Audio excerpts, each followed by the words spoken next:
Hi, and welcome to Cat Run Figures. I'm your host, Caitlin, and today we're going to be reviewing Detective Comics issue 965. So this is A Lonely Place of Living, part 1.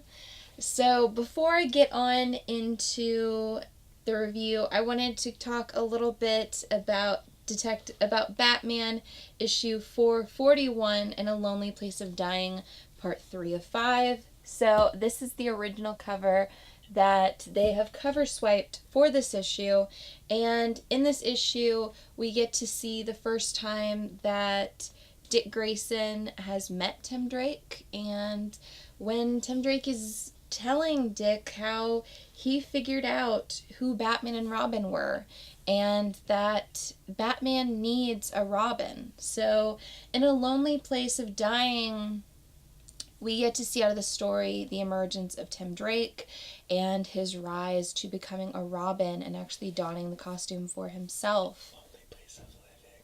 Lonely Place of Living. No, Lonely Place of Dying. Oh. Okay, you know what? Quiet on set. Thank you.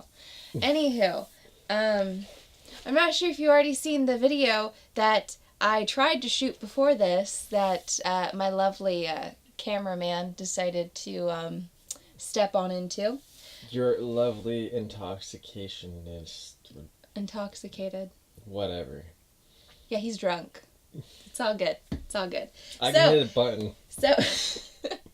So getting on into the actual book, here is the brand new Lonely Place of Living.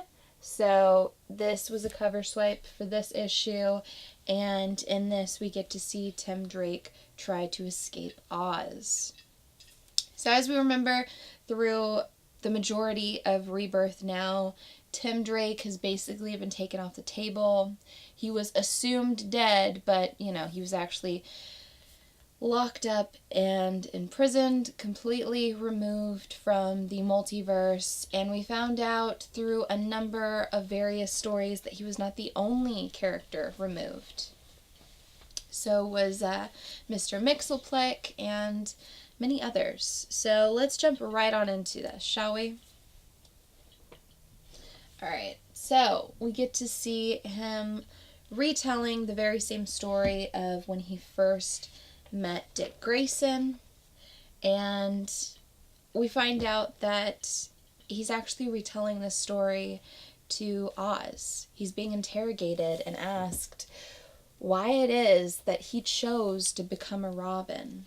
Why did he have to be Robin? And he's going through what exactly it is meant for him to be a hero, why exactly he felt he had to wear the mask.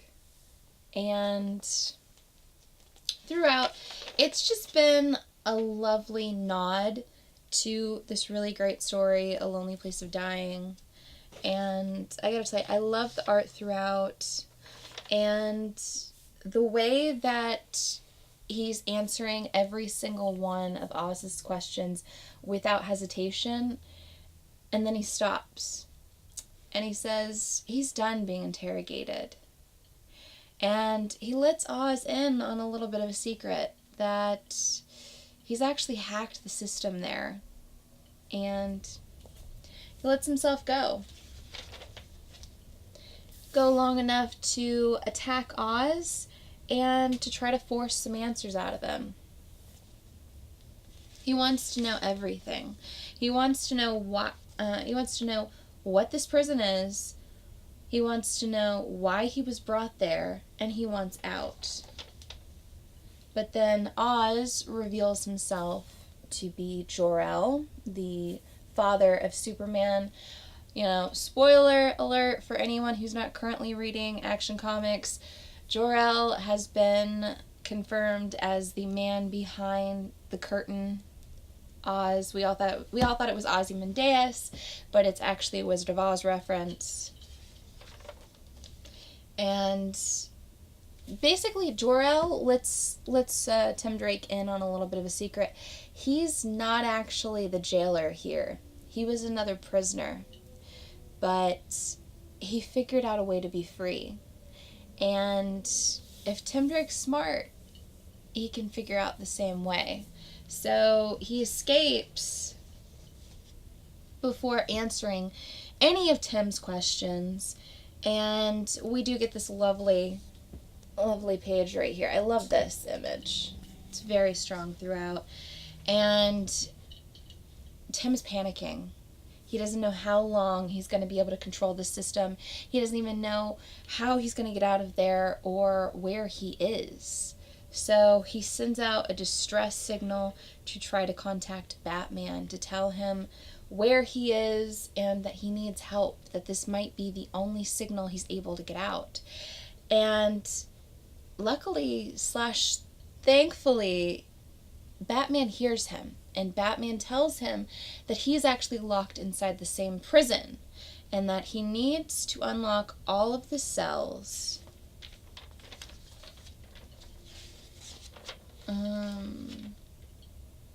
He needs to unlock all of the containment cells in Corridor 6A. That containment cell, mind you. So Tim, being so thankful that Batman has come here for him, Batman is there to save him, he has the computer unlock the cells. All the cells.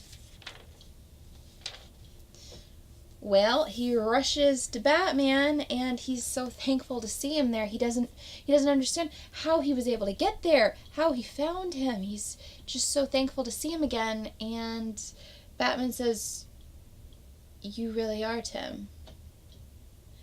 And he hears something behind him, and he asks, "What's wrong?"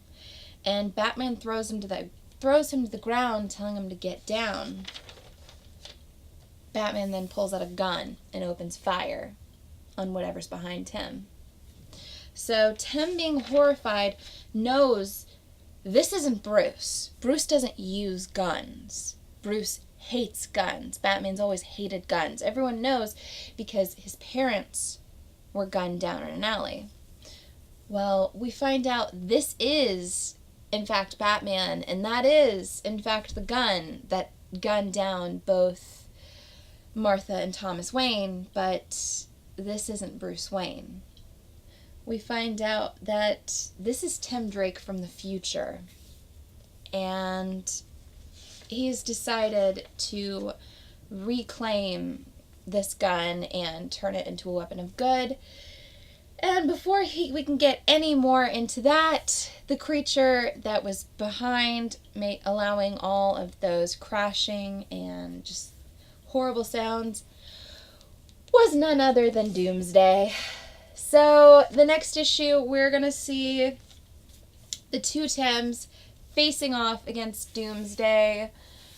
I mean, we all know that Batman has been working tirelessly for days to try to track down Tim Drake ever since he found out that Tim was still alive.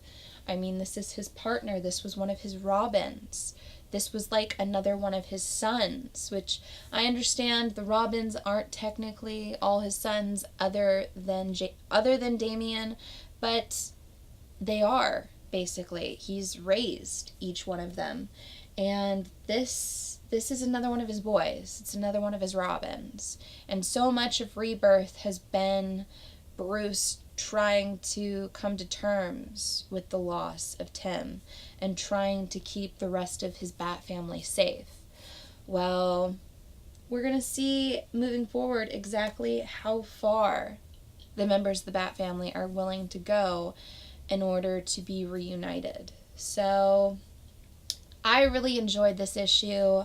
I've been loving the hell out of Rebirth so far, especially any of the Bat-centric titles. I really am in love with the cover swipe here.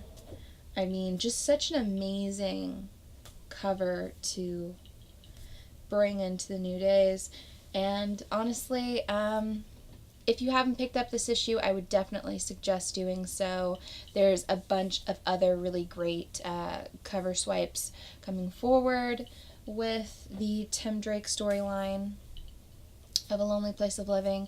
But as always, guys, give me a like if you like this video, comment below and tell me what you thought of Detective Comics issue 965.